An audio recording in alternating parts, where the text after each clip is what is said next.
बहुत मैं गहरी बात बता रहा हूं, नशा तो डाकू है, तो डाकू पकड़ने के बाद छोड़ता नहीं है, नशा नौकर बन के आता है। अगर आप किसी को बीड़ी पीने की तलब होगी ना, तो बीड़ी पहले मांगोगे आप कि भैया बीड़ी दे दो, मांग कर पियोगे, पहले नौकर बनोगे, फिर आप बंडल साथ रखोगे, नशा आपका मित्र बन जाएगा, फिर आपको हुक आएगी, आपको पीना पड़ेगा, आप रह नहीं पाओगे। हाँ, बिन पिए नशा हो जाता है जब देखो श्याम सूरत तेरी। ए बाबा, जब तेरी सूरत देखता हूं श्याम धड़ी, तो पीने की जरूरत ही नहीं, बिन पिए नशा हो जाता है। क्या जरूरत है, ये बाबा का नाम का नशा। तो ये पूड़िया पूड़िया मत खाया करो। कई लोग पूजा में बैठते हैं, पूड़िया मुंह में है, जर्दा मुंह में है, फिर बोले पूड़िया, महाराज जी पूजा करे, काय की पूजा यार है पूजा मुंह। मैं बताऊंगा आपको, आप बड़े ताज्जुब करोगे, मैं निशान की भी कहानी बताऊंगा अभी थोड़ी देर बाद, फिर स्वामिनी के बारे में बताऊंगा, फिर श्याम जन्मोत्सव भी कराऊंगा, टेंशन मत करना, सब करवा देंगे। हाँ, सब करवा देंगे। जो व्यक्ति श्याम बाबा को पान चढ़ाता है, उसके घर में ऐश्वर्य आता है। और पान की उत्पत्ति समुद्र मंथन से होती है, ध्यान रखना, पान की उत्पत्ति समुद्र मंथन से हुई है। समुद्र मंथन में वो एक बूंद गिर गई थी, वहां एक बेल प्रकट हो गई थी, वो कथा आपने सबने सुनी हुई है। पान के आगे और पीछे दरिद्रता रहती है, पान के पत्ते के आगे और पीछे दरिद्रता का निवास बताया गया, जो पान है उसमें। हाँ, क्योंकि आपने देखा होगा, पान वाला जब कभी पान बनाता है, कभी ये जो पनवाड़ी जो पान बनाने वाले लोग होते हैं, पान बनाते, पान को आगे और पीछे दोनों हिसाब से काटते हैं, आगे भी काटते और पीछे भी काटते हैं।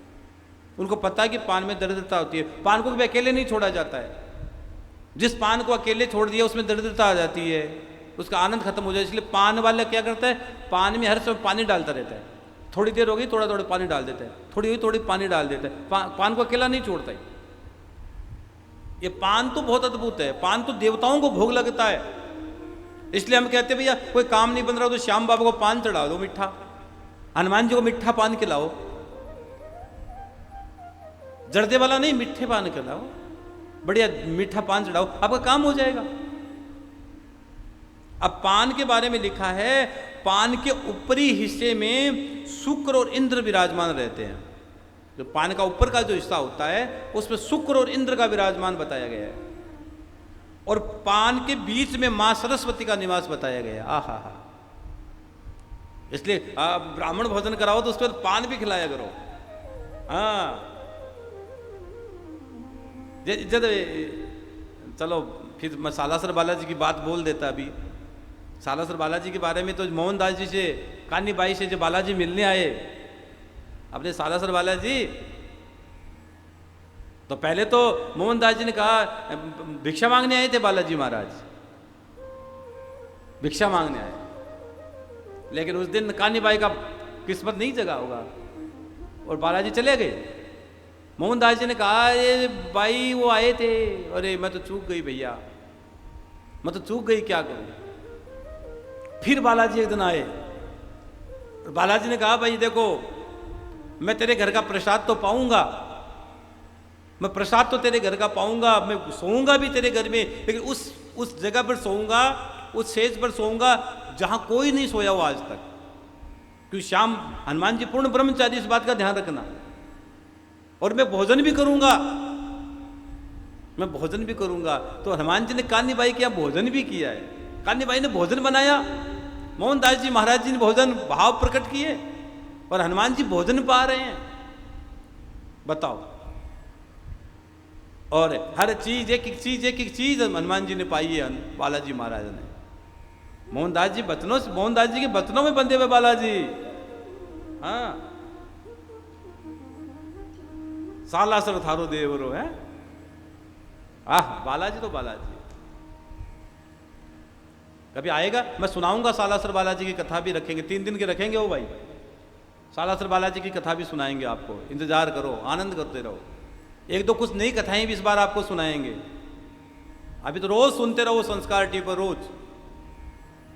तो पान के बीच में सरस्वती रहती है और निचले हिस्से में लक्ष्मी का निवास बताया, पान के लक्ष्मी भी रहती है। और जहाँ पान का डंडा जुड़ा होता है, डंडी जुड़ी होती है, वहाँ लक्ष्मी की बड़ी बहन ज्येष्ठा दरिद्रता रहती है।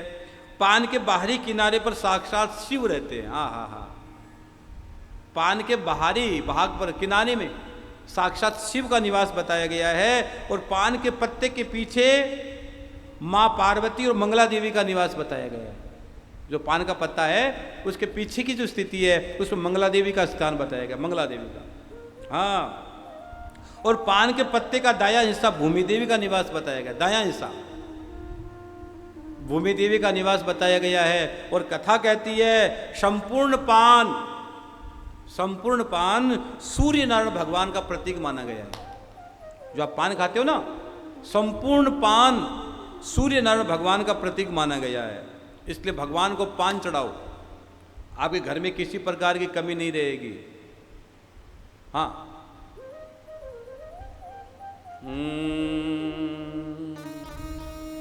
जो कोई श्याम को चढ़ावे प्रेम से पान, मनोकामना पूर्ण हुए श्याम देवे वरदान। अगर आपकी कोई भी कामना हो तो प्रसन्न मन से श्याम बाबा को पान चढ़ा दो। अगर आप श्याम बाबा को पान चढ़ाओगे तो आपके घर में लक्ष्मी का निवास हो जाएगा।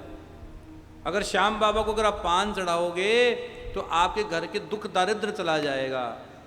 आप श्याम बाबा को प्रसन्न मन से पान चढ़ा दिया तो बाबा तुम पर प्रसन्न हो जाएंगे, जो मांगोगे वो मिल जाएगा। कथा कहती है जो कोई श्याम को चढ़ावे प्रेम से पान, मनोकामना पूर्ण हुए श्याम देवे वरदान। कोई काम नहीं बन रहा हो, काम अटक रहे हो महाराज जी, काम नहीं बन रहे हैं, क्या करें? एक पान चढ़ाओ, मिठा पान चढ़ाओ।